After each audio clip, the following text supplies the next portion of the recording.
Welcome to this video against Tsuro, 2200 rated, and yeah, we have a rare opening, like some kind of sideline, but it's not a bad opening. It's quite a good way for white to play and force black into some openings he might not play on a regular basis. Like here we have some kind of Benoni set up.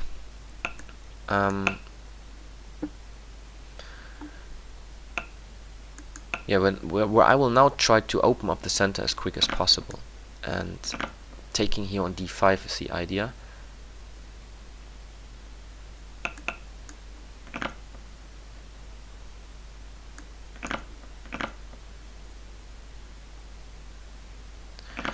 And I claim that the pawn on d6 is not that important in this position.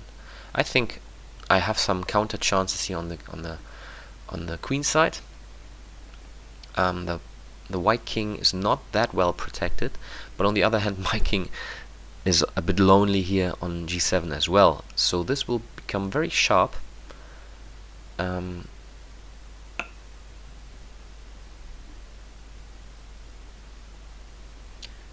So what about bishop e6 here simply, and knight c6? I want quick development, and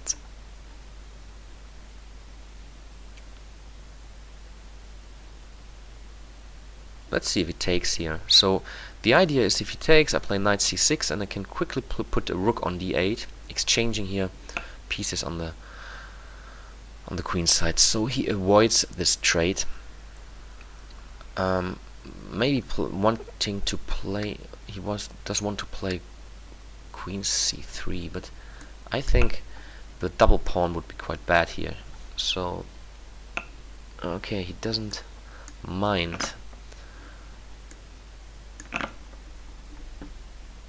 So maybe c4. So now I get rid of this pawn.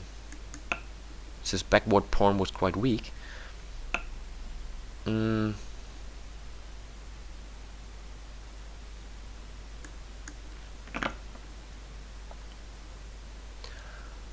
So how to assess this position?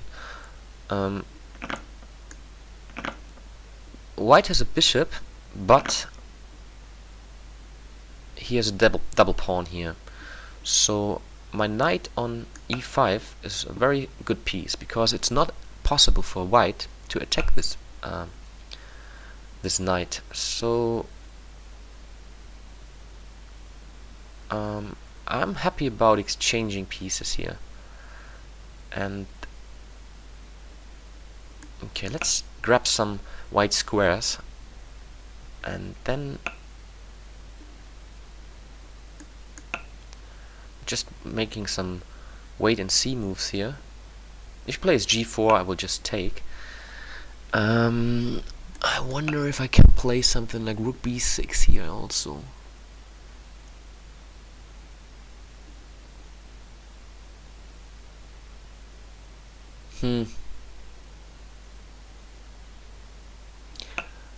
Yeah, why didn't I play rook d2, by the way? Okay, but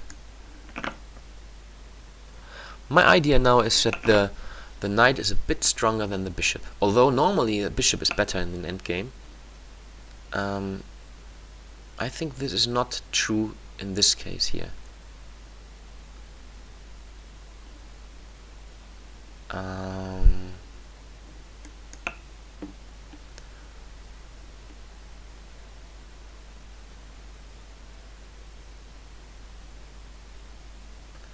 Yeah, the black squares are really weak. So if he plays g3, I play h4.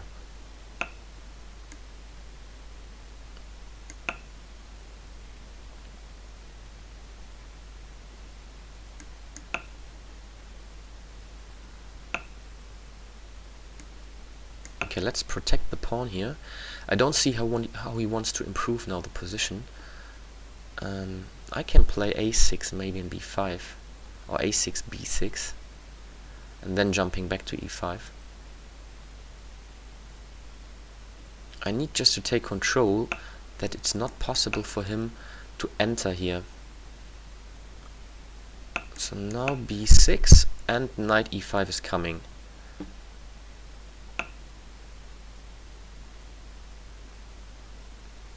Wow, isn't this winning already?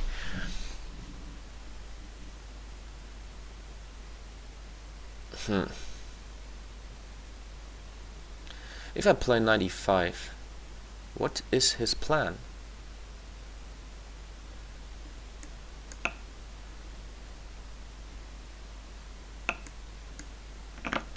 a5, I'll play b5.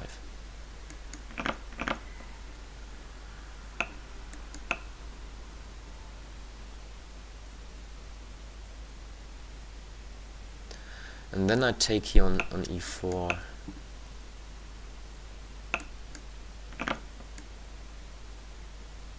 Yeah, this is now an easy win. Okay, lucky me.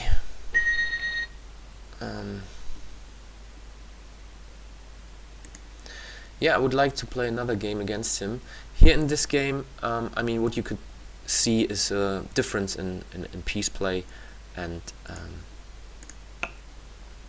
yeah, I'm not really sure about knight queen c3, because he had this damage in his pawn structure, and you could see later on that here in this position, just imagine that this pawn was still on b2, then I think white is better. But here in this case, this is not a very good setup, and the bishop as well doesn't have that many squares. We had a game recently as well where we had a bishop against a knight, where the knight was a bit stronger. It was a bishop on d3 locked in by his own pawns, and a knight on d6, which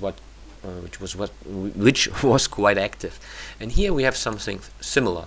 So this knight is really controlling most of the squares in the center, and this bishop is a bit of a poor piece. So whenever you have the chance to have a nice outpost for a knight like this, and this is a square where white is not able to attack the piece anymore by any kind of pawns. It's not possible. There is no f4, there is no d4.